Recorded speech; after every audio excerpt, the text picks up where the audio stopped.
My dear brothers and sisters, once again, happy Easter to all of you. Joseph of Arimathea had this hand-hewn, beautiful tomb prepared. And it was never used. He might have been saving it for himself. And now he allowed Jesus to be buried in it.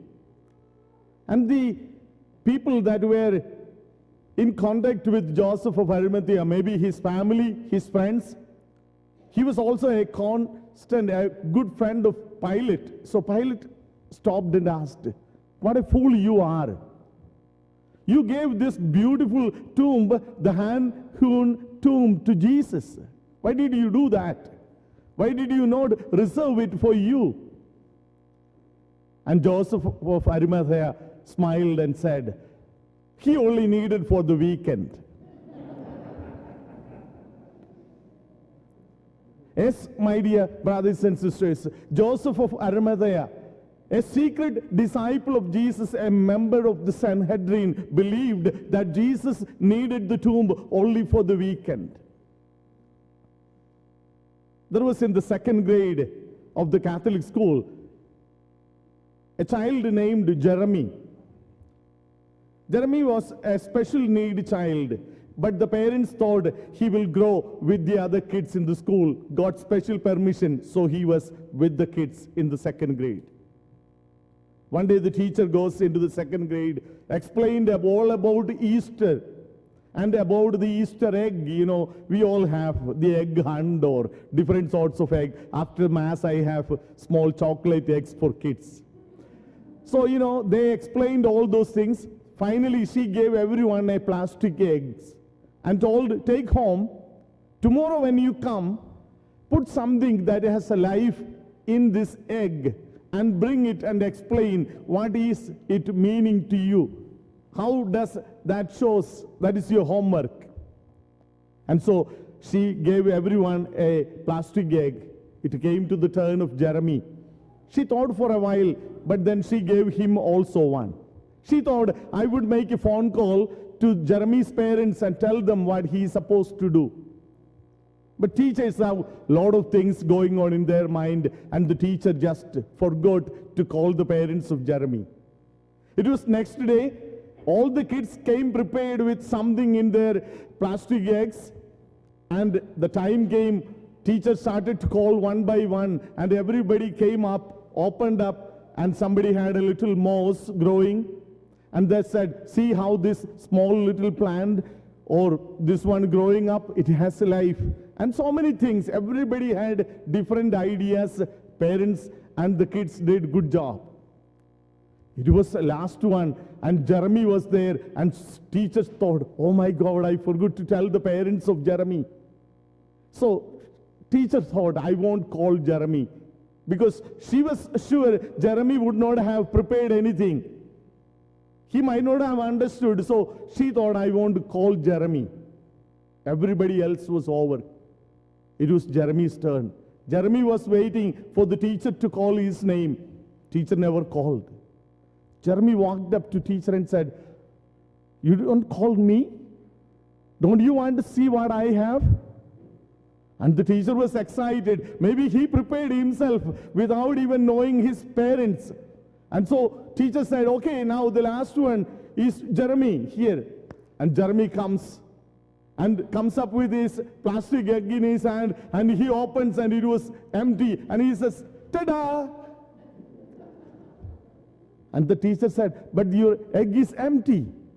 And immediately Jeremy said, "So was the tomb of Jesus." Yes, Jeremy understood what Easter was very well, what teacher explained.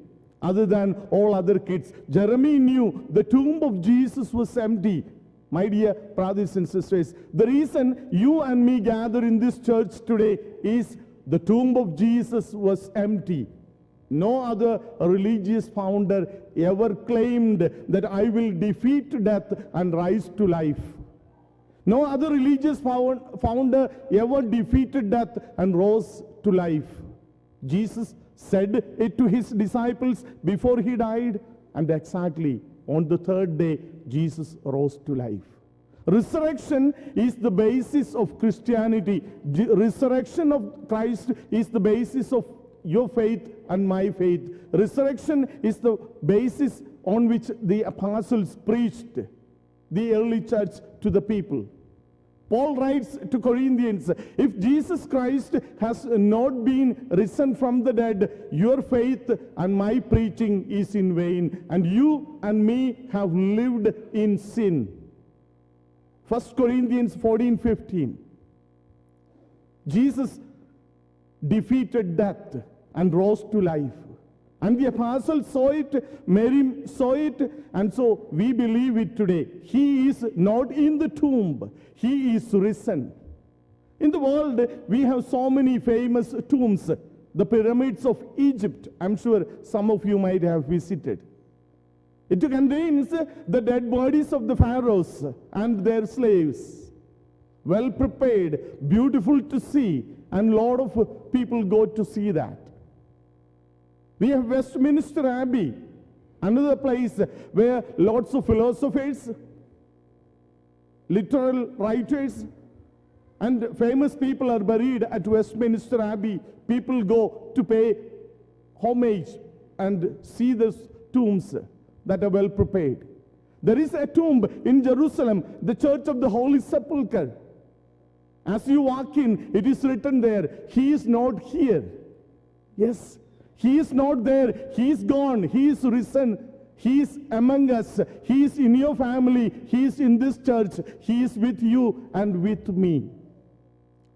In the year 2000, Pope John Paul II, Saint Pope John Paul II, decided to call a bishop, Van Thuan of Vietnam, for the retreat for the priest of Vatican.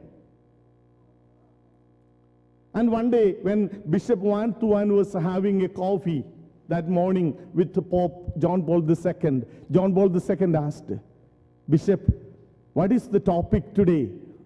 What are you going to preach to us about?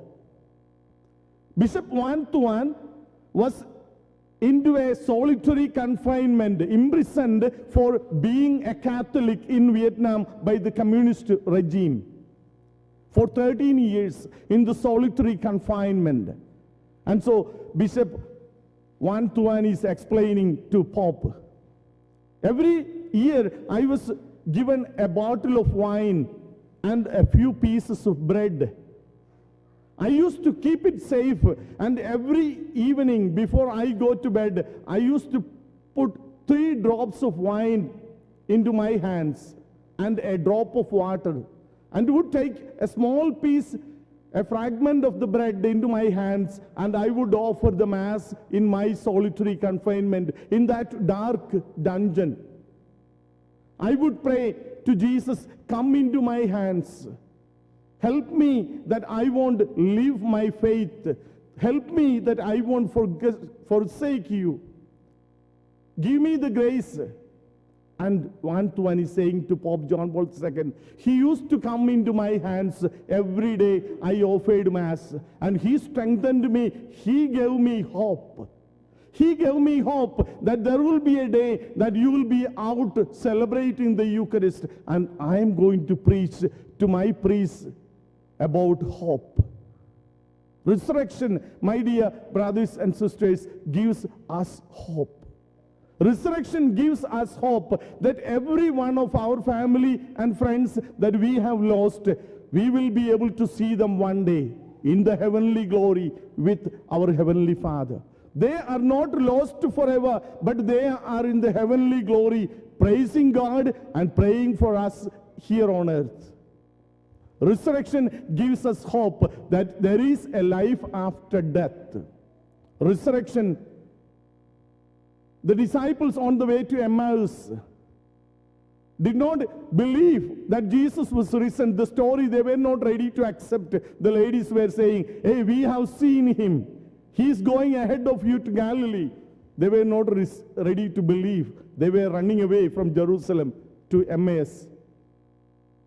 Jesus walks with them, talks to them, and then when he broke the bread, He just filled their mind, filled their life that I am He.